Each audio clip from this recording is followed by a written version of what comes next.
Bienvenidos a un capítulo más de este podcast Fuego Aliento. En esta ocasión tenemos a nuestro invitado, Erna, Chiquis, Richie, Ricardo, Como quieran.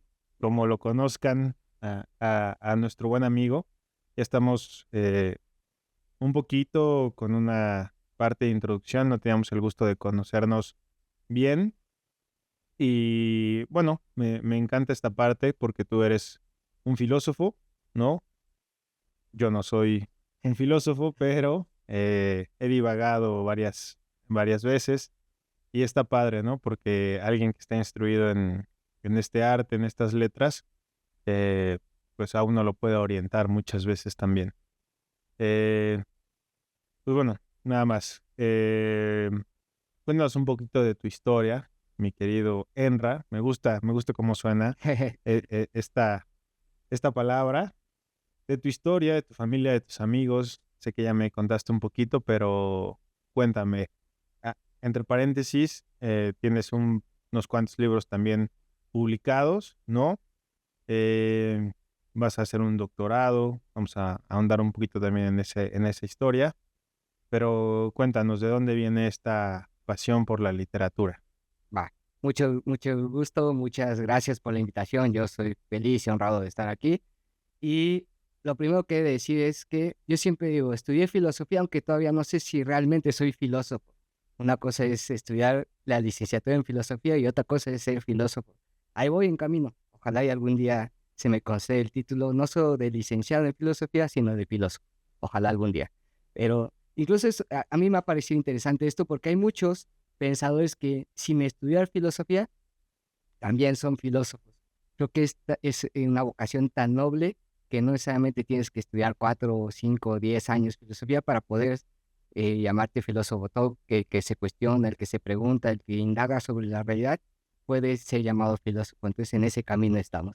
Excelente. Este, y bueno, agradeciendo otra vez la invitación, pues, ¿quién soy yo? Soy Ricardo Enríquez, soy de aquí de Puebla, nací el 8 de noviembre de 1991, ya estoy más allá de los 30, soy esposo y padre de familia, Ok, em, estoy felizmente casado con una hermosa mujer y soy padre de dos hermosas hijas, que va a cumplir 3 años y una que hoy cumple 9 meses. Entonces, pues no me entendería, no sería Ricardo, no sería Enra, no sería yo, sin también esta parte importante de mi vida, ya en esta parte no solo de lo que estudié, sino realmente lo que soy esposo y padre de familia. Entonces creo que eso es importante y vale más que cualquier título. La otra vez platicaba con un doctor que ha estudiado 3 maestrías, quiere hacer su doctorado, es uno de los doctores más importantes aquí en Puebla, y él me decía, me he dado cuenta hasta ahora que el único título que quiero tener es el de padre, el de maestrías, el de doctor, el de edad, son extras. Y me pareció una muy bonita reflexión. Entonces, bueno, eso también influye un poquito en lo que hago, ¿no? Sin duda, lo que estoy haciendo ahorita, no solo en mis estudios, sino también en los libros, en mi arte, pues está influido y es crucial mi vocación de matrimonio y mi vocación en la paternidad. Yo nací aquí en Puebla, prácticamente toda mi vida he vivido aquí en Puebla, salvo ahorita lo comentamos fuera de cámaras que estuve unos meses en Roma, ahorita quizá abordaremos más ese punto. Y sí, estudié la licenciatura en filosofía, después estudié una maestría en filosofía y crítica de la cultura y ahorita en agosto, en unos cuantos días, empezaré mi doctorado también en filosofía social con ok, una tesis enfocada a la poesía. excelente. Pero antes de ser licenciado en filosofía y todavía no filósofo, o maestro en filosofía y todavía no filósofo, cuéntanos un poquito de ese Ricardo, ¿no? Bueno, no sé si tengas como un espacio en el tiempo donde efectivamente hayas o lo tengas muy bien identificado de cuándo llegó esta parte de la literatura, en específico quizá la poesía o quizá, no sé, alguna novela o algún profesor o alguien que haya influido en ti para poder, pues, inclinarte sobre esta rama del arte, ¿no? Y también cómo era ese Enra de chiquito, ¿no? Apasionado, curioso, quizá reflexivo, me imagino también, ¿no? Mucho sí, Para poder tomar este camino de la filosofía, porque no muchos se atreven, eso es importante, ¿no? Que claro. quizá tengan esa motivación, ese cariño, esa curiosidad por estudiar esta licenciatura, pero que bueno, sabemos en este mundo capitalista y demás, que a lo mejor no va a traer réditos en el corto plazo. Cuéntanos un poquito cómo estuvo ese proceso, ¿no? Desde pequeño. Sí, yo soy el menor de 3 hermanos, es una situación muy curiosa. Mis padres, tanto mi padre como mi madre, son arquitectos, los 2. Mi hermano mayor es chef y tiene una especialidad, una maestría en catador de vinos, es enólogo. Mi Okey, hermano del medio es ingeniero mecatrónico con una maestría en manufactura, se dedica está en la rama automotriz, y ujú, yo filósofo. Entonces, sí, la casa es muy grande diversa. en ese aspecto. Mis hermanos me llevan 9 y 7 años. Yo nací Okey, mucho tiempo después y me llevo bien. Ahorita mis hermanos viven fuera de Puebla, pero digamos que yo detecto un poco esta afición por la literatura, por las letras en general. Muy curioso porque desde niño mi padre le encanta la trova. okey, La trova, esta música de protesta. Especialmente mi padre escuchaba mucho a Serrat, ¿no? ujú, Entonces yo crecí desde niño, más allá de grupos que me gustaran a mí, de sí, desde primaria escuchaba a Serrat, escuchaba a Cortés, a Cabral, mi disco favorito es uno que tiene mi papá, Lo Cortés, Lo Quita, Lo Cabral. Y entonces desde muy chico me empecé a meter como el mundo de la música, pero más de la trova. Mis okey, papás tenían mucha relación con amigos arquitectos que hacían bohemias. Nos sí, reuníamos claro. en casas de amigos, sacaban vino y empezaban a tocar la guitarra y a cantar y a poesía y muy espontáneo todo. Y yo en lugar de estar jugando con los otros niños, yo me quedaba ahí a escuchar música, a escuchar cantar. Pues a mí me apasiona mucho el tema de la música. Como tal, el tema de la poesía, yo recuerdo que en mi casa sí había libros. El libro que más recuerdo de poesía era uno de mi mamá, de Sor Juana Inés, que me aprendí Okey, de memoria, el de hombres necios que acuséis a la mujer y sí, sí. demás. Pero digamos que, pues, también había muchos sonetos ahí que ni entendía y me acuerdo que estaba el libro, yo lo tengo ahora con mucha estima, pero, pues, de niño nada, era la música. Hacía mucho deporte, estuve en fútbol, estuve en taekwondo, estuve en selección de básquetbol, estuve en montañismo. O sea, era más una actividad más deportiva, más de estar corriendo, pero la música siempre estuvo ahí. Em, ¿Qué es lo que pasa? Que yo en secundaria empiezo a conocer trovadores mexicanos, como que había conocido trovadores cubanos, Pablo Milanés, españoles, y me gustaban, pero no había conocido trovadores mexicanos y poblanos. Y aquí, a finales de los 90, principios de los 2000, empezó una tendencia curiosa de compaginar, empatar trova con poesía. Antes de empezar la canción de trova, había un poeta que se echaba unos versos y luego ya la. Claro, Entonces, sí. todos los que quizá conocen más de trova de aquí en México, conocerán a Edel Juárez, quizá, a Genaro Patraca, que es un poeta más urbano, interesante. Eh, y entonces como que ahí fue que hice clic específicamente con la poesía, porque antes no lo había leído. De niño me gustaba mucho la historia. O sea, cualquier libro que hablara sobre historia, lo leía.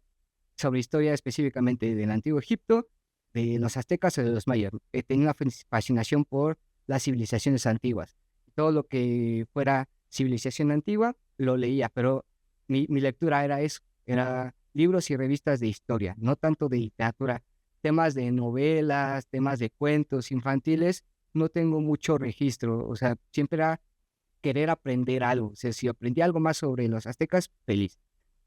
Sí, he de reconocer que me aburría un poco la poesía de niño. Okey, Me llamó hasta que empecé a escuchar más trova y dije, ah, mira, esto es nuevo para mí, estos versos, y me llegan, ¿no? Ok. Entonces, se da la situación gracias a tu padre, ¿no? Por escuchar estas melodías. Luego, sí conozco a Adel Juárez, al otro que mencionas, no he tenido el gusto de escucharlo, pero sí tiene sentido lo que me dices en una reflexión, nunca me había detenido a pensar en eso, pero sí tiene mucha relación para poder encaminarte después hacia eso primero que dicen antes de iniciar la canción, ¿no? Y bueno, Serrat es magnífico, ¿no? Pero después, en este camino, con tu papá y demás, me comentabas hace ratito igual, fuera de cámara, sobre eh, la historia y luego yo creo que la historia de la humanidad te atrapa, ¿no? Saber de dónde venimos, quiénes somos y quién inició todo, ¿no? Sí, de acuerdo. Y a ver, yo siempre fui muy curioso con muchas dudas existenciales. Yo recuerdo mucho una imagen que llegué con un tío, el más joven de mis tíos, que por eso soy fanático de Pink Floyd, de Queen, de Kiss y todas esas bandas de rock, porque pues era el tío más joven con el que nos llevamos todos los primos. Y le dije, es que tengo una duda, ¿de dónde venimos? ¿De dónde existimos? No me alentó mucho porque se burló de mis dudas, Ok. pero, pero bueno, yo me acuerdo que desde niño tenía esos cuestionamientos. Y sí, claro, la música respondía mucho de ello. O sea, yo siempre he sido musical en escucha, en tocar instrumentos no tengo el don y ahí sí me doy un paso atrás, pero en temas de la historia siempre me gustó la historia y también ciertamente siempre he sido una persona muy religiosa. Soy católico practicante, convencido, amo mi fe y también esa parte de mi fe me llevó a preguntarme más cosas. Dentro de esas preguntas, una pregunta fundamental fue, ¿qué voy a hacer de mi vida? ¿Qué es lo que Dios quiere de mí? Y en ese sentido fue que hubo un momento en que un discernimiento me llevó a, ¿por qué no ser sacerdote? Porque fue muy rápido. Ajá, ¿cómo sucedió? Exactamente, ¿no? Vienes de una familia bueno, yo creo que la arquitectura Ujú. te invita y es como muy bonita porque sí tiene, digamos, eh, esta parte de los créditos, ¿no? Hacia alguien que diseña una, bueno, cualquier cosa, ¿no? En la parte de arquitectura puede ser un edificio, una casa, diseñar el interior, distribuir los espacios y es una bonita carrera donde tus papás estuvieron inmersos, tu hermano creador con toda la parte de la comida y el vino, la combinación de sabores, las experiencias sensoriales y demás, está excelente. Tu otro hermano que ya está como más encuadrado, ¿no? Con la parte de coches, ¿no? Digo, ahora donde se encuentra. Y vienes tú un poquito retrasado, digamos, en el camino, ¿no? Porque como dices, te llevan 7, 9 años, es una distancia. A la hora de convivir no se nota cuando a lo mejor ya tenemos esta edad, pero vaya, cuando eres un bebé, tu hermano no quería jugar contigo, ¿no? O jugaba contigo, pero literal, tú eras el juguete, ¿no? Entonces, hay esta distancia y estas preguntas y estas cuestiones, ¿cómo llega? Tú decías hace ratito, ¿no? Amo mi fe, ¿cómo llegas a esa respuesta? Claro, sí, sí, mis hermanos, sí, ya cuando yo estaba en primaria, ellos estaban en prepa, universidad, siempre me cuidaban mucho, la verdad es que siempre me cuidaron. Yo fui el que quizá les daba más lata, he de reconocer. Yo quizá ahí sí fui Ok. el que merece pedir disculpas a ellos porque pues como chiquito no encontraba muchas maneras de comunicarme, pero ellos siempre, y les estoy muy agradecido por cómo me cuidaron y demás. Pero mis papás siempre nos inculcaron, nunca nos obligaron, pero siempre nos inculcaron la fe. Mi papá es un hombre de fe muy cañón, la verdad es que le admiro su fe muy noble. eh, Se va a las 3 de la mañana a capilla de oración nocturna los miércoles y está ahí a las 3 de la mañana rezando. Y yo siempre crecí viendo a mi familia, a mi mamá es de rezar diario, los dos rezan juntos, rezábamos con ellos. Y, y fue como, a ver, a mí me gusta esta parte de la fe, me identifico, he sentido a Dios cerca en muchas situaciones concretas de mi vida, muy bonitas, algunas no tan bonitas, Ok, eh, con historias con mi papá específicamente, pero lo he sentido. Y fue que en prepa unos amigos me invitaron a se llama adoración nocturna. Vas toda la noche y haces turnos, ¿no? Yo de 1 a 2 voy a estar en la capilla, yo de 2 a 3 y haces turnos. Mientras no estés en la capilla, puedes jugar, hay películas y así, ¿no? Para que no sea tan tedioso. Y ok. yo algo que me sorprendió es que cuando salí de la capilla estaban jugando fútbol y los padres eran los primeros que estaban jugando fútbol.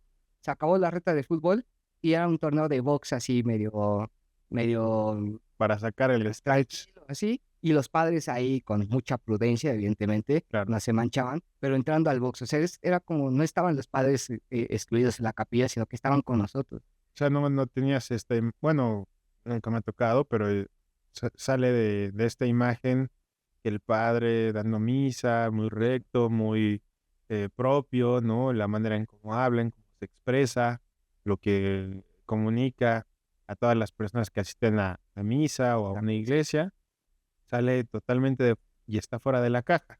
Totalmente, entonces él ve que jugaba fútbol y jugaban muy bien los padres, eh, y que estaban ahí con nosotros y podían platicar de cualquier tema muy abiertos, para mí fue como esto no lo conocía, está padrísimo, porque hay alguien que me entiende, que vive mi fe y que no me habla aburrido, que juega fútbol, que está con nosotros. Entonces ahí fue cuando empecé y me acerqué con en ese entonces todavía seminarista, todavía no se ordenaba sacerdote, y le dije, oye, me late, quiero saber más. Y él fue el que me fue orientando, ¿Qué edad eh, tenías más o menos? 16, 17, ya en Ya, prepa, ok, primero pasando de prepa. Y bueno, ahora el sacerdote, yo digo que es la persona que más me conoce porque es mi confesor. Entonces, además de que me conoce bien, conoce mis pecados y claro, este, me conoce todo. Es la sí, persona que más me conoce.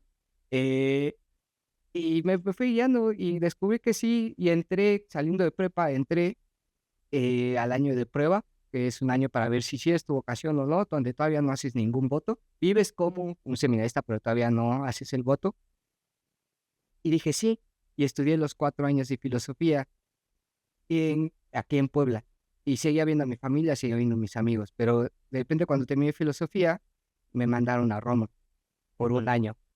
Y estuvo padrísimo porque de Roma iba a una capilla cada día y era ver arte. Me encanta el arte desde niño por mis padres, por la arquitectura. claro. Entonces era ir un día, cada día a una capilla diferente para ver el arte, para ver las pinturas, para ver la construcción. Y fue una experiencia muy padre, pero ahí fue cuando me descubrí que no era mi vocación, que seguía siendo creyente, que amaba a Dios, pero que el sacerdocio como tal no era mi vocación. En ese año entonces llegó a ti una manera de verlo distinto, quizá. Sí, que podía servir a Dios, pero no necesariamente desde el sacerdocio. Que admiraba mucho a los que se dedicaban y te entregaban toda su vida, pero que yo, pues no era por ahí. Entonces, en lugar de un año, estuve 6 meses, porque a los 6 meses hablé con mis superiores y les dije, pues no es mi vocación, ya lo he pensado y me voy a regresar a Puebla, voy a salir.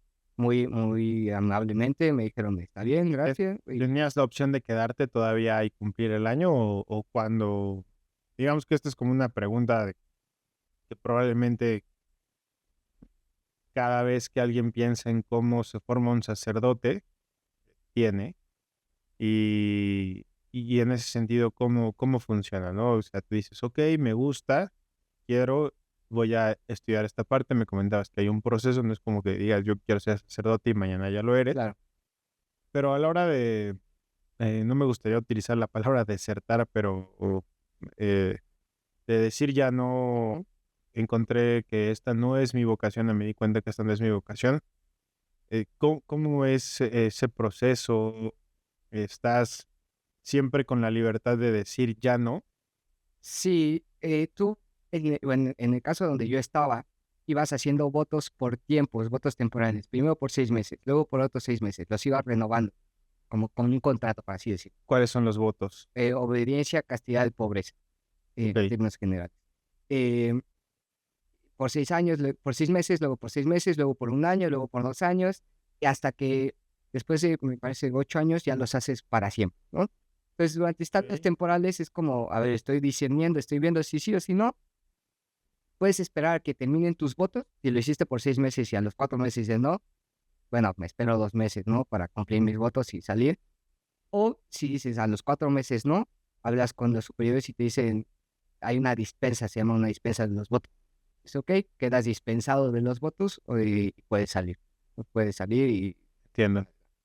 Ok, entonces todos los 6 meses, bueno, en esos 6 meses te Más que diste. 6 meses, perdón, yo tenía los votos por 2 años. Ah, ok, Ya había avanzado bastante, ya, por 2 años y digamos que hubo una dispensa de los votos para poder salir y ya no estaba comprometido, digamos, dentro de la iglesia, así como está el derecho civil, hay el derecho canónico, ok, eh, que son como las leyes que rigen a las personas que se consagran en sí. Entonces ya no estaba obligado, digamos, en el derecho canónico, el derecho de la iglesia, a cumplir los votos de pobreza, castidad y me regresé a Puebla. muy bien, qué Y ahora ya interesante. mis compañeros que entraron conmigo al seminario ahora son sacerdotes. Algunos, no todos continuaron. De los 13 que entramos, esa generación, solo 4 son sacerdotes. Se ordenaron al sacerdocio. Qué interesante, qué padre. Em, Pregunta igual. Sí, adelante. Cuando ya eres sacerdote, entonces no te puedes regresar. O sea, no puedes decir ya no. Es mucho más complejo. La verdad es que ahí ya Ok. no he estudiado como tal derecho canónico, alguien que estudie, sí como hay expertos en derecho civil, derecho penal, derecho tal. Hay expertos en derecho canónico que son las normas de la iglesia, y él te podrá decir con más certeza cómo. Sí se puede, pero es más complejo porque implica un proceso ya mucho más elaborado con el Vaticano y demás. Entonces, Ah, ok. ahí sí no me metería porque, pues sí, ya es un tema que a grandes rasgos, o sea, ubico en general, pero desconozco. O sea, sí hay posibilidad, pero sí es mucho más complejo, porque ya tiene que ver con el Vaticano y que te dispensen tus votos sacerdotales, no solo los temporales, sino sacerdotales, que ya es una consagración más fuerte, por así decirlo, en términos muy leves. Es una consagración más fuerte, más comprometedora. Ok. Entonces, no como que no cualquiera te dice, bueno, sí puedes salir, sino es el Vaticano quien te tiene que autorizar tu salida del estado clerical, se llama. Pero eso sí te lo puedo aclarar más alguien que ha estudiado derecho canónico. Yo ya no llegué a tanto. Órale, qué interesante. Pero bueno, Sí, es un mundo, la verdad. sí, sin duda, sin duda. Y bueno, decides ya no continuar em, con ese camino, ¿no? Regresas a Puebla. ¿Y qué haces? Sí, a ver, yo estoy en filosofía porque entré al seminario. Y si no hubiera estudiado filosofía, hubiera estudiado arte, perdón. De hecho, en Roma estuve estudiando arte, iconografía bizantina, que es como hacen arte los católicos orientales. Y me gusta mucho el arte desde pequeño, pintar, dibujar. Eso sí, todos mis sentimientos los plasmaba en dibujo, en dibujo, en dibujo. Bueno, No escribía, pero dibujo. aprovechando el dibujo, aquí está un dibujo que hiciste, ¿no? Exactamente, fue mi interpretación de Fuego Aliento, Está mi para que estilo. lo puedan ver. Este, entonces, Ahora tienes una forma peculiar, ¿eh? Porque me- el sticker que está aquí en la lab, tenía otro muy parecido a este, ujú, bueno, que tenía en mi celular, digo, que se me fue deteriorando, sí. pero tienes un estilo de arte muy particular también a la hora de plasmarlo en el papel. Sí, si quieres, ahorita platicamos un poquillo de ello también. Yo siempre he pintado. Toda mi familia pinta, mis padres arquitectos. El que menos pinta es mi hermano, el que es chef, pero hace cosas muy bonitas con la comida. Y mi hermano, ingeniero mecatrónico, es el que mejor dibuja, creo yo. Ok, Casi no dibuja, dibuja muy padre, pero es el más creativo, es muy creativo. Aunque sea ingeniero, es extremadamente creativo y artístico también. Em, pero bueno, entonces, para eso me mandaron a Roma, dice que no, pero ya había estudiado filosofía y al principio como que no me gustaba filosofía, después le agarré el cariño cuando empecé a estudiar filosofía del arte, porque ahí uní ok, lo que estaba previo, que era todo el tema de pictórico, todo el tema de arte, y la filosofía, ahí encontré el nexo y dije, pues sí me late. Entonces, eh, pues regreso y recuerdo que cuando iba, ya tomé la decisión, hablé con los padres que me iba a salir, que no era mi vocación. Hablé con unos amigos que daban clases aquí en prepa en Puebla, y dije: "A ver, pues voy a salir del seminario, me gustaría dar clases". Y me dijeron: "Sí, de hecho necesitamos profesor de filosofía para tercero de prepa". Entonces llegué de Roma, no, un domingo en la noche, y el lunes a las 7 de la mañana estaba dando mi clase muestra para ser contratado como profesor de filosofía. Órale. Este, No te y dio tiempo ni del jet lag. no, no, bueno, o sea, regresé, que me parece, regresé en el día, me quedé en México en la noche, y en la mañana me vine directo a hacer mi clase muestra, y me contrataron, y empezaba la clase de prepa, de filosofía, de lógica, de argumentación, de metodología de la investigación, de estética, de arte, y como que se me aclaró el mundo, porque dije: "Ah, a ver, si mi intención estando en el seminario era como estar con los chavos, compartir, pues puedo seguir estando con chavos, puedo seguir estando, eh, compartiendo, formando, pero como maestro". Claro, Entonces, para mí fue como un: "Órale, está padrísimo que estoy así como hace pasado, un sacerdote como que, o varios sacerdotes estuvieron con nosotros, acompañándonos, formándolos, y eso fue lo que me inspiró como a acompañar a jóvenes". Dije: "No tengo que ser sacerdote para seguir acompañando a jóvenes y formarlos". Los puedo claro. formar desde la filosofía, y me atrapó la vocación docente. Empecé a dar clase en prepa, luego en otra prepa, luego daba clases en 3 prepas al mismo tiempo. Luego me llamaron a la universidad donde estudié, empecé a dar clases en la universidad, y luego me mandaron a otra universidad, y pues desde yo regresé en 2016, pues ya 8 años soy profesor, soy docente de filosofía en general. Qué Entonces, interesante. así se me aclaró el rumbo. Todavía estando allá, en el plan de regresar, escribí a estos amigos y me dijeron: "Sí, tú ven y haz la clase muestra y vemos". Y me quedé, y a partir de ahí soy docente. Qué padre, qué interesante. ¿En, en qué momento entonces, digamos, digo, viene la parte de tu vocación, que decides ya no continuar?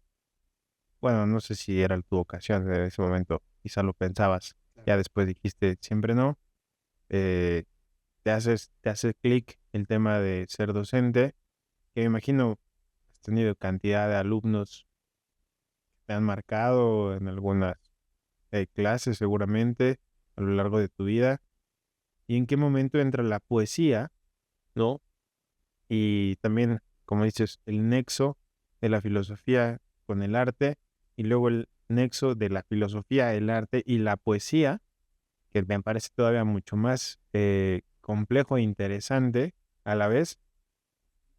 ¿Cómo sucede? Sí, sí, claro. Respondiendo a la pregunta, sí he tenido muchos encuentros con alumnos que me han marcado infinitamente. Uno encuentra en su vocación docente muchas historias que le enseñan a uno. Uno piensa que va a enseñar, y al final termina aprendiendo mucho de los chavos con los que compartes. Pero, te digo, yo que estaba en el seminario, seguía escuchando trova, seguía escuchando a Serrat, a Sabina, a Aute, a Milanés, y los trovadores aquí en Puebla, Gerardo Paulo, a Manuel Bautista, Aldo Obregón, a Adrián Gil, bueno, no es Puebla, pero está acá en México. Entonces, aunque estudiaba, sí escuchaba música gregoriana y demás, pero también fue un poco esa parte de sigo escuchando trova, y me apasiona mucho, digamos, que la trova. Y yo pintaba, y fui allá a Roma a estudiar arte sacro, y me encanta hacer iconografía bizantina, porque es todo un proceso muy hermoso, muy bello, pero yo seguía pintando a la par mis cosas, ¿no? Entonces era como, a ver, he tratado de compaginar también como toda esta parte sentimental. Yo siempre he sentido mucho, siempre he sentido mucho. Em, Siempre. Y hasta la fecha, incluso hasta mi esposa siempre me dice que, ¿por qué canto con tantas ganas las canciones de Ardido, no? Eh, Gracias. Pues no sé, me llegan, y aunque estoy profundamente enamorado y feliz, me llegan las canciones de Ardido y las canto, y en el seminario también me ponía a cantar y así, ¿no? Entonces, digamos que aunque estaba en el seminario, nunca me distancié de eso. Evidentemente empecé a conocer también santos que escribían, ¿no? Santa Teresa de la Cruz, San Juan de la Cruz, que escribían poesía mística y una poesía hermosa y bellísima. pero como toda esta parte más romántica, pues me seguía atrayendo. Entonces, cuando regreso, pues digamos que he de decirlo, creo que nunca lo he dicho, muy pocas veces lo he dicho. eh, a mí hay un trovador que me encanta, un cantautor, me encanta, que es Andrés Suárez, español. Sí, creo que sí lo he escuchado. Para mí es. Entonces hay una canción que yo la escuchaba y la escuchaba y la escuchaba, y al verla cómo cantaba, cómo la cantaba, porque él la compuso, él la canta, y todo el sentimiento decía, es que yo quisiera hacer algo con esa pasión con la que él lo hace. Y empecé a escribir, ¿Y cómo se llama la canción? eh, te di medianoche. Es que, a grandes rasgos, es una historia de que él en un concierto vio a una chica que le gustó en el público, y al final se acercó y le dijo, esta chica, te doy medianoche para que me convenzas y me enamores. Y entonces la canción, Retador. la canción se llama te doy medianoche, ¿no? Y le compone una canción y demás. Al final no pasó nada, y hace una segunda parte que se llama Te di vida y media. O sea, como que tú me diste medianoche y yo te di vida y media en esa noche. Entonces son dos partes de la canción, es muy bonita. Wow. Pero la canta con un sentimiento así de, pues, tú lo escuchas y Sí, sí. te sienta, I feel that, bro, ¿no? Es como, siento lo que estás cantando. Y a mí me movió muchísimo, muchísimo eso, y pues yo quiero hacer algo con esa pasión con la que me gusta lo que hago, me gusta estar en vida, me gusta pintar, pero no me siento como plenamente que está toda mi pasión en ello. También eso fue un motivo por el cual dije, no es mi vocación, me gusta, pero no está mi pasión aquí. Claro. Yo sigo escuchando trovas, y justo escuchando a Andrés Suárez, que es mi trovador favorito hasta el momento, empecé a escuchar a otros cantautores en España también, Diego Ojeda, y otros, y empezaron a traer poetas también ellos en España, Carlos Salem, etcétera, a sus canciones. Entonces fue como, esto me gusta. Quizá soy pésimo para cantar, canto diario, pero no canto bien. Entonces nunca voy a ser cantante, pero sí puedo escribir, o sea, podría escribir. Claro. Entonces, eso fue lo que me apasionó, o sea, ver la pasión de otros, lo que hacían, que a mí me faltaba esa pasión que sacar todo esto que sentía. Y entonces, digamos, nunca estuve tan alejado de la poesía, de la trova, aún estando en el seminario. Eh, Ok. y hasta la fecha sigo escuchando eso y sigo leyendo textos doctrinales, y cada vez que el Papa saca un texto lo leo porque soy bien ñoño también en eso. O sea, sigo leyendo todo lo que saca el Vaticano, es decir, porque pues estoy convencido y me gusta mi fe, pero digamos que en el seminario no me hallaba por eso, porque tenía muchas pasiones, que no podía como enfocar muy bien. Hay muchos santos que lo han hecho, que han escrito poesía sobre Dios muy bonita, más que bonita, muy bella. Pero yo no podía, yo como que me llamaba más la bohemia y todo esto. Claro. Entonces regresé y empecé a estudiar la maestría en filosofía y crítica de la cultura, con una tesis enfocada a la creación artística. Entonces ahí fue cuando dije, ok, la poesía me gusta, y empecé a conocer a más poetas. La verdad es que yo siempre lo he dicho, mi camino es un poco, hoy en día hay muchos poetas con mucha razón, y yo apoyo esa moción que dice que hay muchos poetas que no leen poesía, Ok. ¿no? Y creo que sí, hay muchos poetas que no leen poesía hoy en día en redes sociales y demás. Yo era uno de esos, porque yo no leía poesía Ok. en ese entonces, pero digamos que el escucharla con las canciones de trova me fue llevando a decir, quiero más. Hay personas que se quedan solo con eso, y hay personas que como que queremos indagar. Y yo fui alguien que a partir de esa poesía un poco, no la quiero menospreciar porque me encanta, porque fue mi introducción a la poesía, pero digamos que es un poco más accesible, ¿no? Al público. Claro. Eh, Tiene su valor igual y demás, no menosprecio, pero muchos se quedan como en eso, y yo quise indagar más. Entonces, pues en ese sentido, seguía pintando, seguía escribiendo, pésimo, escribía pésimo, escribía, eh, y fue que conocí, pues, a Elvira Sastre, porque hizo canciones con Diego Ojeda y luego con Andrés Suárez, que antes de sus canciones Elvira leía un poema, Y entonces, Ya, ya entendí. Ya entendí de dónde viene. Justo. Ok. Me empieza a hacer clic muchas cosas. entonces viene, bueno, ya regreso aquí a Puebla, empiezo a dar clases, eh, empiezo a salir con mi ahora esposa, con Carlota, que también es filósofa, es una excelente filósofa y una excelente poeta. Siempre he dicho que es mejor filósofa y mejor poeta que yo. Em, y, y vino Elvira Sastre, a Puebla. No sé si la primera vez que vino, así.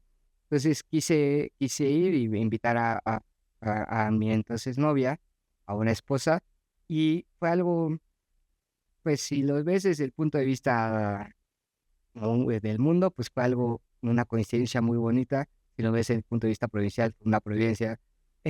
Cuando fui a comprar los boletos de Elvira, alguien me dijo, oye, aquí está este autor que tiene este libro, que si lo compras te lo puede firmar ahora. Y era Javier Gutiérrez. Ah, muy bien. Entonces, ahí conocí a Javier. ¿En dónde fue el concierto? El Bueno, recital el fue recital, perdón. en Cholula, en Sala Forum. Yo también fui a él. Ah, pues ahí ves. Excelente. Eh, y entonces cuando fuimos a comprar los boletos, conocí a Javier. Y en ese entonces, pues cuando yo estaba enamorado, bueno, sigo enamorado de mi esposa, pero en épocas de noviazgo, pues Claro. escribía poesía para ella y ella escribía poesía para mí. Eh, Ah, qué bonito. de ahí sale Versos Puente. Este, ahorita quizá platiquemos más de eso. Pero así, como una cuestión meramente epistolaria, ¿no? De, aunque vivíamos aquí en Puebla y demás, era, te escribí esto, tú me escribiste esto y demás.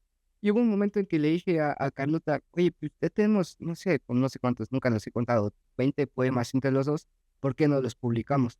Claro. Y entonces, conociendo a Javier, me dio la tarjeta de nuestra editorial, etcétera, y dije, oye, nosotros tenemos este proyecto, no sé si está bien, no sé si está mal, la verdad es la primera vez que nos adentramos a la poesía, pero está, y creo que es muy sincero, y tú dinos, y yo le dije, yo me acuerdo muy bien que dije a Javier, Javier era la primera vez que me veía, tú dime con sinceridad si se puede publicar. Si me dices no se puede publicar, está bien, porque la verdad es que no nos dedicamos a esto, y no me voy a agüitar, y pues, ni Claro. modo, Una opinión ¿sí? totalmente. Y él le echó una revisada después de que nos vimos, porque esa vez solo compré su libro, No Solo Lluvia, nos vimos, y después que me dio la tarjeta me comuniqué y ahí nos vimos, le enseñé. Me dijo, mira, pues sí, hay que pulir algunas cosas, pero se puede publicar, ¿no? Entonces para ahí me fui como, a ver, algo que de cotidiano hago con mi novia, pues puede publicar. Algo que fue puente con mi novia, la poesía fue puente con mi novia, en ese entonces ahora mi esposa, pues puede ser puente para los demás. Y por eso el libro se llama Versos Puente, porque busca unir. Y hay, si tú lo abres, no dice de quién es el texto. Hay unos que son muy obvios, que son míos, unos que son muy obvios de mi esposa, pero hay otros que no sabes quién lo escribió. Ok. Eh, em, puedes tú inducir y demás, pero ahí fue cuando dije, ok, puedo escribir. Y que alguien que como Javier, que me diga, órale, se puede publicar, para mí fue como un boom. Entonces, Ah, a partir de ahí fue un compromiso, decir, escribo poesía, casi no leo, te voy a ser muy sincero, yo siempre soy muy sincero, casi no leo poesía. En ese entonces solo la escuchaba con los trovadores, pero no, ahora reconozco que no basta. de acuerdo. Eh, Me voy a comprometer por ahora a leer y mejorar. Entonces, si tú me preguntas, este libro, no me arrepiento porque está y me parece que es importante, pero tampoco me enorgullece porque creo que pues nos hacía falta mucho camino por recorrer de lectura y de escritura que ahora a los años pues he transcurrido y he leído y ahora devoro libros y creo que mi poesía ha mejorado infinitamente de aquellos primeros versos, pero no me arrepiento porque esto fue la chispita que empezó la llama, ¿no? Totalmente de acuerdo. Ahora, entonces, puedes decir que tu poesía nació de alguna manera objetiva para con alguien, en este caso ahora ya tu esposa, pero tuvo un proceso, claro, ¿no? Con toda la parte de la música y llegar a esto, que yo creo que, como decía, según yo, Pablo Neruda, ¿no? Todos somos poetas cuando de amor se trata, ¿no? Entonces eso es bonito, escribirle a alguien y demás. Y eh, más allá de que sea bueno o sea malo, pues el orgullo de decir, eh, porque también creo que muy pocas veces se encuentra como esta historia, ¿no? Más allá de saber si los versos son buenos o son malos a los ojos de quien los lea, poder hacer esta fusión con tu pareja y decir, vamos a publicar un libro de los poemas que nos hemos escrito, se me hace una dinámica muy romántica, por supuesto, ¿no? Y que y que también, como lo dices, ¿no? Puente de que alguien también más se siente identificado con ello, ¿no? Y eso está, repito, muy romántico, muy lindo. Es, bueno, no sé, probablemente alguien eh, alrededor del mundo también pueda contar una historia muy similar a la tuya, pero creo que son pocos, ¿no?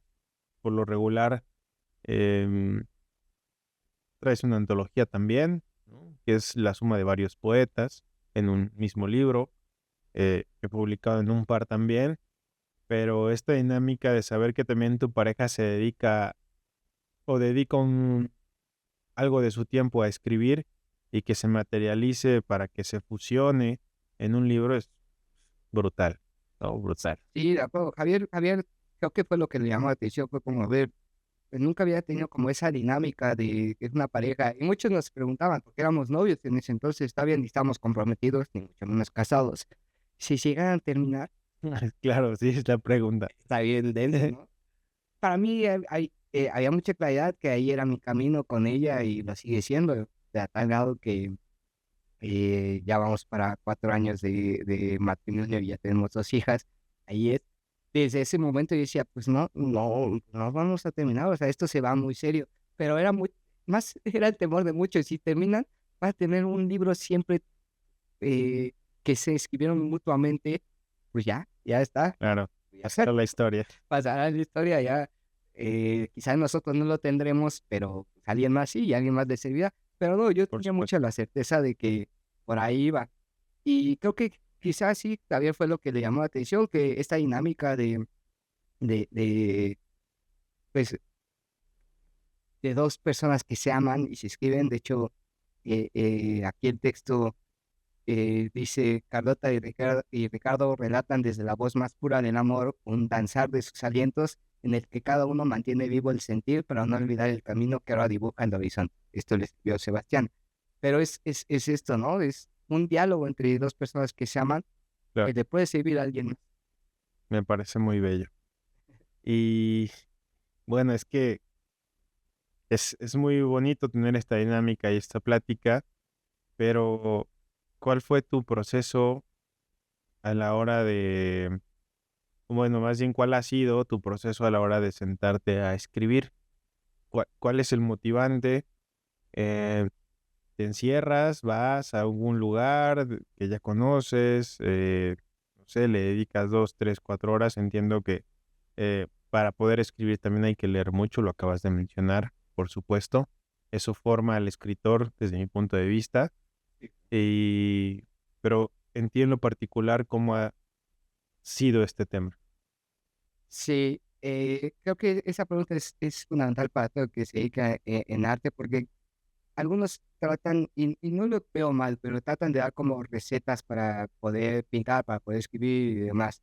Creo que el proceso es tan personal y tan único que cada uno puede tener su propio estilo, su propio método, su propio proceso. En mi caso valga la redundancia, no me caso con ningún método. Es decir, eh, hay veces que una canción, y regresando a la canción, para mí la trova es como lo que más escucho. Para mí una canción me puede detonar una idea y a partir de esa canción me quedo reflexionando y me surge un verso y ese verso desencadena todo lo demás, ¿no? Ok, A veces es complicado porque estás en el coche escuchando la canción y te llega, pues la clásica del celular, una nota de voz, un mensaje a ti mismo y después lo desarrollas. Pero la música, yo entiendo, a ver, como lo hemos dicho antes, yo me dedico a pintar. De hecho, antes de escribir poesía, todo el tema era el dibujo para mí, la pintura. Yo no entiendo el arte por separado. eh, Me gusta mucho la pintura, me gusta mucho contemplar obras de arte, pero me gusta mucho la música, aunque no soy músico, me gusta mucho la música. Entonces, muchos de mis poemas tienen de fondo una canción que me gusta, una canción que me detona algo. Ok, Eso es uno. Lo segundo es vivencias propias, cosas que pasan en la cotidianidad, ¿no? La, l- Hace rato, bueno, hace unos días estaba leyendo un libro que decía que el teatro no crea situaciones, sino que las narra. Pues creo que la poesía también narra esas situaciones de la cotidianidad, y a veces surgen así, eh, algo que pasa y te quedas reflexionando por qué pasó eso, y surge. De hecho, no sé si me lo permites, pero en este sentido me gusta mucho leer este texto porque claro. surge de algo muy cotidiano. Yo con mi esposa, evidentemente estoy profundamente enamorado, me encanta, es la mujer más bella, pero objetivamente, no, bueno, no objetivamente, subjetivamente, no me gustan sus vestidos que tienen algún tipo de estampados de flores. O sea, me gustan vestidos lisos o con rayas, pero las cosas que usa que tienen flores, no, no, Ok, no, no, no, como que no, no van con él. no, yo digo, es que está padre, pero no me gusta. Y justo en ese sentido, una vez me quedé reflexionando por qué no me gusta que use vestidos de flores. Al final, pues ella se ve hermosa con lo que se ponga y nunca le voy a decir no te lo pongas, porque pues, quién soy yo, ¿no? Siempre ella puede elegir cómo vestirse, pero ella cuando me preguntaba, ¿te gusta este vestido? Yo siempre he sido muy sincero, siempre he sido muy sincero. No me Sí, gusta, está bien, ¿no? no me gusta cuando tengas estampados de flores, pero póntelo, si tú te sientes cómodo de flores, póntelo. Entonces, reflexioné un poco por qué surgió un texto y te digo, a veces de una canción, a veces de un hecho cotidiano, de una pregunta surge, y este texto se llama Vestido, y dice: nunca me han gustado tus vestidos de flores, tal vez por el miedo de marchitarlas con un abrazo, pero en ti hasta las espinas más agresivas son bellas, y la flor que está a punto de morir encuentra el último respiro en tu boca. Así mi vida, donde la única planta que quiero seguir es la de tus pies. Y viéndote aquí, de frente, descubro que en realidad lo que me molesta no son las flores, solo es que aún tengas vestido. Entonces, a ver, Bueno, sí. de una respuesta de no me gusta, pues uno también tiene que ser ingenioso a decir, ah, mira, no me gusta, pero por esto, ¿no? Y salió este texto de una conversación real que tuve con mi esposa, ¿no? Ok, Eh, Y ya también uno es ingenioso y le da la vuelta romántica a decir, no me gusta porque no me gusta que tengas vestido en este caso, ¿no? Pero em, así surge también de la cotidianidad, de lo que va pasando, de conversaciones. Y también me pasa mucho, no sé qué tanto, no me gusta mucho hablar con otros poetas de cómo es su proceso, porque a veces como que uno quiere encontrar ese estímulo en cómo los otros se encuentran y se puede ciclar. No sé si pase mucho, pero en las noches me pasa mucho que de repente me despierto con una idea ok. y apenas si agarro el celular, la escribo y al día siguiente la tomo y empiezo a desarrollarla. O si tengo la suficiente fuerza en media noche para seguir escribiendo, me explayo. Pero eso, o sea, son diferentes. Digamos que no tengo una fórmula para que siempre escriba de la misma forma. A Ya. veces son canciones, a veces son sucesos, a veces solo son ideas que llegan a la mente, que son un verso, y que ese verso, sí, ahora que he descubierto que tengo que leer más poesía y que estoy empapándome de poesía, también es como lees un verso y de repente te despierta algo y a partir de ese verso tú desarrollas otra idea que no tienes que copiar, no tienes que seguirla, sino quizá el autor lo dijo por algo y tú lo llevas por otro lado porque te despertó a ti ese otra cosa, ¿no? Entonces, digamos que no me caso con un proceso. Ok, Es la respuesta rápida. de acuerdo. No, y está muy bien que vayas descubriendo poco a poco cuál o qué te va funcionando, ¿no? En ese sentido. ¿Qué es lo que podrías disfrutar más o qué es, disfrutas menos de esta manera en cómo te sientes a escribir? ¿Qué es lo que no te puede llegar a fascinar, ¿no? Del todo. Yo soy una persona muy impaciente. Yo, por ejemplo, con que pinto más de lo que escribo, cuando una pintura no sale el mismo día, puede pasar 6 meses y no la acabo. Me desespero muchísimo. Entonces, creo que eso, em, cuando no sale un texto a la primera, no a la primera, porque, pues, muy Claro. pocos textos salen a la primera, ¿no? Habrá uno que otro que es la excepción, que está sumamente inspirado y sale, pero si no sale por lo menos en el día o en los 2 días, de repente lo dejo así, y eso es lo que menos me gusta, mi impaciencia de ya le di mi vuelta, si no, pues bueno, bye, ¿no? Ok, Creo que eso es como porque soy impaciente, tanto en mi proceso creativo de pintura como en el proceso creativo de escritura. De hecho, hay un texto que lo leí ahorita platicábamos, ¿no? De esa lectura que organicé en el centro, que fue como, bueno, ya no le voy a dar más vuelta, ya está, ya. Y lo voy a leer en público para que quede, ¿no? de acuerdo. Y ya. Pero eso es lo que más me desespera. A veces también me desespera que estoy en el coche o escuchando una música, una canción, perdón, o con mis hijas, porque también soy un padre que está muy involucrado con mis hijas, estoy mucho tiempo con ellas. De repente que estando con mis hijas se me ocurra algo y estoy con mis hijas, ¿no? Y de repente no tener ese tiempo como para irme, alejarme y escribir también me complica un poco Ok, la cuestión. Pero bueno, es parte de la vida y uno se da sus momentos. Ya cuando duermen las niñas y todo está en calma, pues uno se baja a así escribir. es. Ok, entiendo muy bien. Ahora, para ir como cerrando este tema y demás, me voy a pasar a la parte donde nos situamos en Puebla, México y demás. Y tenemos cierta afición a aquellos que nos metemos al tema de las letras, ¿no? Sin embargo, hay mucha gente todavía que no tiene la oportunidad o no le ha llegado ese chispazo para poderse involucrar más, que desde mi punto de vista, al tener em, este hábito de la lectura, más allá de que si escribes o no escribes, pero este hábito de la lectura, a poder desarrollar una parte consciente mucho más amplia de la persona que no lee, ¿no? Uy. Creo que em, eso sucede a la hora de que te metes a los libros. ¿Qué piensas en México de lo que sucede? Hablabas también al inicio sobre esta literatura o poesía que se ve en redes sociales, que muchas veces puede ser buena, muchas veces no puede ser buena, ¿no? Dependiendo del ojo que lo lee. Y también coincido, ¿no? Creo que lo veo como una herramienta y a la vez lo veo también como eh, una rama de la literatura que no le gustaría a la literatura que se le nombrara rama, Claro. ¿no? Em, Algunos escritores quizá que, como tú lo dices en un inicio, cuando uno empieza y demás, yo también lo sentí en ese momento, que dices, no, vaya, ¿cómo estoy, eh, cómo hice esto? Ujú. Ya, en el paso del tiempo te das cuenta, pero si no lo haces también nunca podrías llegar a ese momento.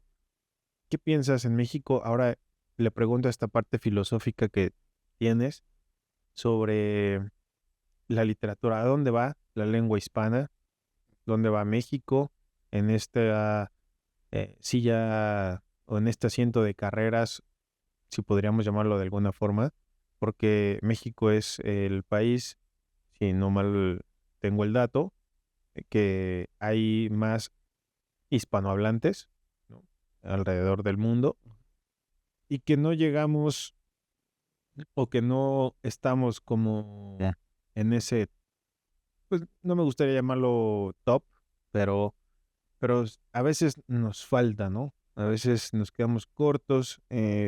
Voy a mencionar a España, ¿no? Hablabas de Elvira Sastre, hablabas del Trovador también, que bueno, para ti son referentes y quiere decir que no tuviste algún referente mexicano, ¿no? Platicábamos con Justin sobre el poeta que él admira, que es nicaragüense, que me he metido a investigar un poco sobre él eh, y me parece igual estupendo, espléndido.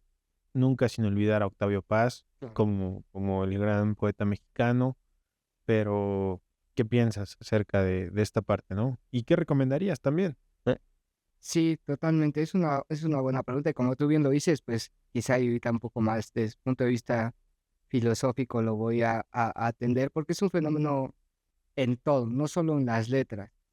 Zygmunt Bauman, un sociólogo para mí de las mentes más brillantes que han vivido en los últimos años, murió hace algunos años, un sociólogo polaco, Zygmunt Bauman, estableció toda una teoría de lo líquido. A grandes rasgos, él decía que estamos en la posmodernidad, en la era de lo líquido, en lo que quieres agarrar algo y se te va por las manos. Todo es muy fluido, todo corre muy rápido, no hay muchas cosas sólidas. Y él hacía una crítica muy seria al tema de la sociedad de consumo, en donde parece ser que más feliz es el que más tiene, el que más consume, y eso ha mermado también en la parte artística en general, ¿no? Redes sociales, no, nosotros estamos ahí, son necesarias, son importantes, son muy buenas, pero también son un gran peligro de consumo, de cuántas imágenes consumo al día, cuántos versos consumo en un día, no cuántos versos reflexiono, cuántos versos medito, cuántos versos me tocan, cuántos versos consumo, cuántas imágenes consumo, cuántos fragmentos de canciones consumo, ¿no? Entonces, creo que si bien en México es problemático, es una situación de nuestra generación, el tema del consumo. El arte se ha pasado al lado del consumo. ¿Cuántos libros vendo? ¿Cuánto engagement tengo en mi publicación? Y es necesario. Ok. Ahora, creo que, por supuesto, creo que no es malo si en el sentido de que cuando tú te adentras a un artista, a un músico, a un poeta, eso te lleva a indagar más. Cuando te quedas en la superficialidad, perdón, de solo scrollear, no vas a avanzar. Pero cuando algo te llama la atención y te adentras y en ese adentrarte descubres que hay todo un mundo detrás, creo que eso es lo que debería funcionar en relación a las redes sociales. Totalmente. Yo reconozco que de autores mexicanos, pues te digo, tenía el libro de Sor Juana Inés, pero pues más no.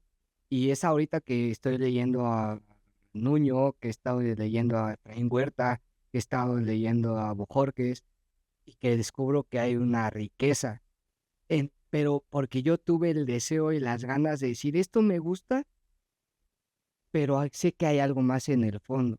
Entonces creo que esa es la invitación que les haría a los que están como adentrándose a este mundo. Como está bien que consumas arte en redes sociales, ya sea pictórico, ya sea musical, ya sea poético, pero hay más de fondo. Eso es como la chispa para una gran llama que hay de fondo, Claro. que está, ¿no? Entonces creo que el mayor riesgo es quedarse solo en lo superficial.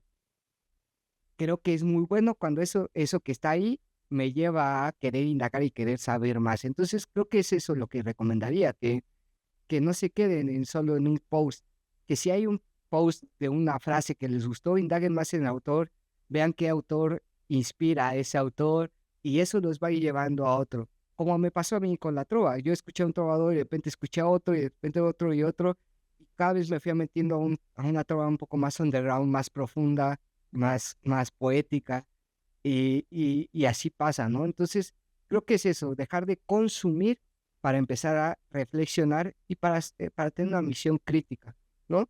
Por supuesto. Y bueno, a grandes rasgos sería eso. Excelente. Me parece muy buen y muy acertada esta recomendación que tú tienes.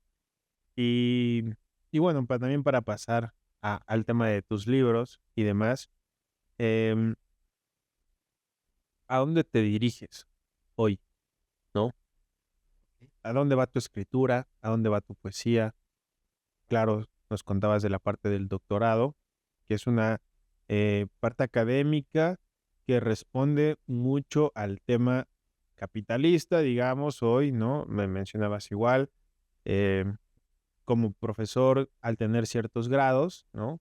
Económicamente también es redituable en ese sentido, además de que es una belleza también estudiar por gusto, ¿no? Total. Que eso es igual, me parece excelente que haya esa oportunidad también dentro de este mundo capitalista que puedas ejercer el estudio y que además tenga provecho, ¿no? Para poderse mantener en la sociedad.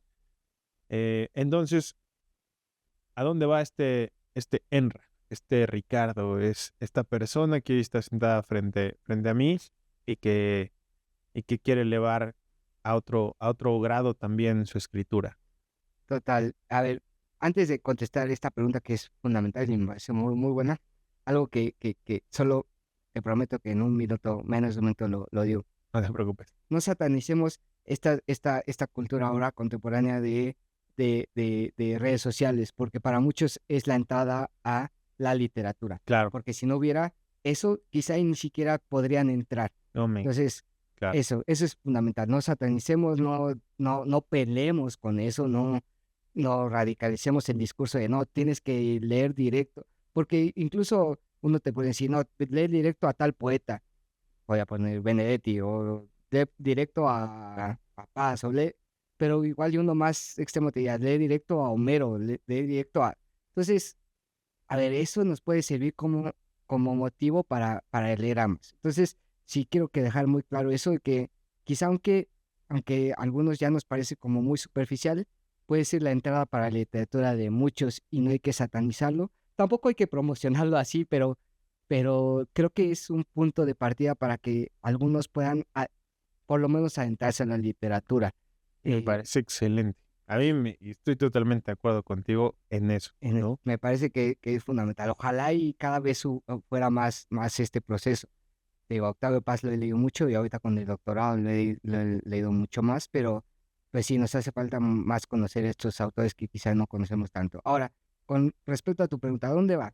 Pues yo me di cuenta que lo que me mueve en la escritura son tres cosas. Evidentemente el amor, pues estoy casado, porque soy padre de familia y amo profundamente a mi esposa. Em, el tema del encuentro es un tema fundamental que nos hace falta hoy. Entonces, mi poesía tiene a grande escala tres temas. Uno es el amor, otro el encuentro, no necesariamente amoroso, sino el encuentro con el otro, que, que puede ser Una simple amistad, una amistad, que te encuentras en la calle necesitado. Y otro es un tema político, social, que un poco va encaminado, es en mi tesis doctoral con el tema social, porque a veces se ve muy mal el tema, o no muy mal, se entiende de una manera distorsionada el tema social del arte, creo yo. Entonces, yo he estado escribiendo en eso, en el encuentro con mi esposa, encuentro con mis hijos, pero también encuentro con el otro, llámese como se llame, y en una poesía un poco más social, más crítica. A eso voy, a leer más, cada vez más. Te digo, me he encontrado con nuevos autores, no nuevos autores, autores ya reconocidos porque yo no los había leído, que claro. me han abierto mucho la perspectiva, la visión y a escribir de lo cotidiano. De lo cotidiano a veces idealizamos tanto todo, que en la poesía también es tan idealista que se escapa de la realidad. Y cuando uno se encuentra con esa poesía idealista, no conecta porque no está viviendo eso que la poesía está diciendo. Entonces creo que cada vez tenemos que hacer poesía más cotidiana, más real, con seriedad, ¿no? Con Por supuesto. seriedad y con estudio. Y eso estoy ahorita, pues, como bien lo dices, tengo este libro, primer libro que publiqué con Carlota, que somos los dos escribiéndonos y escribiendo a otros, siendo puente para otros. He participado en estas antologías, pero no tengo un libro solo. Entonces estoy trabajando en un libro solo, eh, que se llama Antropología de un yo desdibujado, que, que tiene dos temáticas. La primera temática es quién soy yo, un poco desde el punto de vista filosófico, porque pues al final he estudiado mucho el tema de filosofía, de antropología y demás, Sí, y también un poco mi proceso personal de encontrarme, mi encuentro y mi conectar con mi ansiedad, con mi depresión, que también tengo depresión, aunque soy muy feliz con mi esposa, con mis hijas, he sido diagnosticado con depresión. Entonces, descubrirme yo con mi depresión también ha sido un motivante para escribir poesía. Claro, interesante. Y también en ese libro es muy personal. Soy yo solo, no como este que comparto con otros autores, donde mm, literal es anatomía de un yo desdibujado, me desnudo y digo, este soy yo. Es una poesía muy introspectiva, pero siempre al final con un dejo de encuentro, como un dejo de, sí soy yo, pero este soy yo con el otro, con mi esposa, con mis hijos, con mis hijas, pero en este caso, con mis amigos. Entonces, así eso va mi Encaminado. poesía, va a hacer una poesía mucho más seria, mucho más real, porque creo que la poesía más real es la que toca en los corazones. La poesía muy idealizada, muy romántica, pero, y soy muy romántico yo, pero muy utópica, no toca nada. Creo que la poesía real es la que toca. Entonces, eso va. Interesante. Y bueno, vamos a estar enhorabuena cuando sea publicado ese libro, cuando sea terminado. Y pues probablemente aquí sentados nuevamente para platicar de él. Ahora, ¿podrías compartirnos algún otro poema? Claro, claro, mira, ya leí un poco de esta antología, Tierra de Latidos, que es el de Vestido. Me gustaría leer un poco, creo que también mis poesías tienen, mis poemas, perdón, tienen conexión entre sí, porque es una misma historia, mi historia, pues, no, Claro. nuestras historias. Y, y ese poema es de los que más me gusta, que escribí en el primer libro junto con Carlota, que se llama Extrañar. Y tiene una continuación en el último libro que he publicado de antología, que ahorita leeré. Dice Extrañar.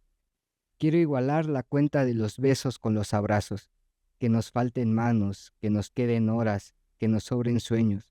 Y entonces, extrañarte no será cuestión de distancia ni de tiempo, solo será cuestión de prioridades. Es un poco esta cuestión de extrañar a la mujer que amas, Me ¿no? parece muy bello, ¿eh? Gracias. Un poco rapidísimo, te cuento. Nuestra historia de matrimonio fue compleja porque cuando nos íbamos a casar fue la pandemia. Entonces nuestra boda se retrasó Claro. y fue muy complejo. Al final decidimos casarnos porque nos queríamos casar y solo nos permitieron casarnos con 15 personas. Entonces, de tener una lista de 150, solo 15 personas fueron a la boda. El Entonces, 10%. sí, fue una cuestión muy interesante, pero seguimos muy felices. Y Enhorabuena. gracias. Y en este sentido, muchos años después, ya casado, tuve la fortuna de publicar este libro o esta antología de Pulso Permanente en Valparaíso, donde también hice la portada, dibujé la portada de este corazón, y se llama Anhelo, y dice así: llevo más de 1000 ausencias esperando tu cuerpo, perdón si exagero, pero sabes que en el amor no se escatima. Y si alguna vez dije que extrañarte era cuestión de prioridades, hoy no entiendo mayor urgencia que la de respirar a tu lado. A pesar de la distancia, la esperanza, que es lo primero que vive, me dice que dormir cada quien su propio sueño y aún así amanecer abrazados, eso, amor, es la poesía. Un poco en este sentimiento de no poder casarnos y querer ya estar juntos, pero pues la pandemia nos afectó a todos en todos los sentidos. Tienes un gran remate, ¿eh? Gracias. Es un gran Eh, remate. es un poco, hago referencia a este primer verso, ¿no? De cuestión de prioridades aquí, pues más que prioridades era una necesidad de ya estar con la persona amada, ¿no? Con aquella que me había comprometido y que pues la pandemia nos retrasó un poco, pero no nos detuvo porque nos casamos al final de cuentas. Claro. Entonces, pues es esto, y es que la gente, por eso se llama Versus Puente, la gente tenga un puente con nosotros, conmigo, con sus historias que les pasan. Nos han dicho, iba a tronar con mi novia, pero le leí un texto de Versus Puente y nos reconciliamos. Ah, bendito Dios, ya sirvió de algo Claro, ya claro. sirvió de algo. Entonces, para eso va un poco, y del lado pictórico, estoy también trabajando en un proyecto en el que hice algunas ilustraciones y estoy invitando a algunos autores Ok, a escribir sobre mi ilustración, porque he claro. tenido la fortuna de que muchos poetas me han pedido que ilustre sus poemas. Ahora viene al revés. Ajá, entonces yo me quedé pensando, oye, yo he ilustrado muchos poemas, ¿qué tal si yo hago ilustraciones e invito a poetas a que escriban poesía a partir de mi ilustración? Claro, Entonces en eso estoy trabajando, a ver qué sale de eso, pero también es un proyecto que anda ahí. se escucha muy prometedor, ¿eh? Sí, Excelente. Pues, mi querido Enra, con esto estamos terminando el episodio de este podcast. Me encanta todo. Creo que no nos está alcanzando el tiempo para todo lo que estamos platicando y me siento muy halagado, por supuesto, de que hayas venido, de que en ti se encuentre esta, eh, digamos, dualidad entre el filósofo, ¿no? Reflexivo y demás, y el artista, ¿no? Que si no mal recuerdo, quien estaba en contra de, primero fue Sócrates, luego Aristóteles, Platón, Platón era el en la que, República, sí. ¿no? Que estaba como un poco en contra de la parte artística, ¿no? Que era más la conciencia, Un, o fue, un poco más, Platón rápidamente, la República, muchos dicen es que Platón estaba en contra de los poetas, y sí y no. O sea, sí, porque en la República dicen los poetas. Hay quien entiende la República como un libro de política y hay quien entiende la República como un libro de educación. Para Platón, perdón, era importante formar los ciudadanos y que la sociedad fuera la ideal. sí, Entonces él decía que en temas de educación, los poetas no educaban plenamente pueblo. al pueblo. Era el filósofo el que la razón tenía que formar. Pero en otros textos, Platón, como el Fredón, como el Banquete, Platón sí exalza la labor del poeta. Entonces, creo que para estudiar a Platón sí es como ver todos sus textos, porque en algunos sí exalza la labor o enaltece la labor del poeta y en otros dice, a ver, quizá no nos sirve tanto para formar. Bueno, es un tema mucho más complejo que daría para solo otro episodio de podcast, pero ciertamente en la República, como que dice, los poetas no nos sirven mucho. Entiendo que los poetas exaltan más la emoción y la afectividad, no Así es. tanto la razón, pero en otros textos dice, a ver, hay poetas que nos ayudan y que son necesarios. E incluso él hace referencia a muchos poetas. Entonces, digamos que solo está digamos, en contra de cierto tipo de poetas. Ok, Hoy en día como que se ha generalizado de que Platón odiaba, no odiaba, rechaza a los poetas, no tanto, pero insisto, eso es un poco para otro tema más filosófico, pero ciertamente parecía que antes el camino de la razón, de la filosofía iba por un lado y el camino de la poesía, de los sentimientos iba por otro. Y hoy ya. vemos que no es así. Excelente, excelente y vamos a tener que reflexionarlo en otro episodio. Así será. Pero bueno, mi querido Enra, muchas gracias por estar por acá. Me la pasé increíble. Gracias por todos. Me siento muy halagado cada vez que alguien viene y lee uno de los poemas porque más allá de que esto se vaya a publicar, pues soy espectador, ¿no? Entonces eso me parece una verdadera, no sé cómo describirlo, me da felicidad, me siento privilegiado y bueno, sobre todo porque hayas venido acá, porque ya nos conocimos un poquito más y porque estoy seguro de que estaremos en otro capítulo platicando sobre muchas más cosas y enhorabuena que tu libro se dé, que se publique y bueno, estaré pendiente también para tenerlo y darte mi opinión sobre ello. Muchísimas gracias, gracias por la invitación. Yo muy feliz, a mí me apasiona hablar de lo que me apasiona. Creo que se vio un poco, perdón si de repente hablé de más. Soy profesor y soy filósofo, de repente me divago, pero gracias por la invitación y las veces que quieran yo voy a estar feliz compartiendo un poquito de lo que sé. Muchas gracias. Pues bueno, damos por terminado este capítulo y ¿dónde te encontramos en redes sociales? En redes sociales estoy como Enra Arte, en Instagram, en Facebook también, aunque no subo mucho, tengo que actualizar un poco, pero Instagram es lo que más uso, ahí verán mis ilustraciones, ahí verán algunos versos que también estoy subiendo y pues libros y proyectos también, ahí estoy lanzando algunos talleres de repente que tienen que ver sobre pintura y poesía, entonces todo me encuentran en Enra Arte en Instagram. Excelente.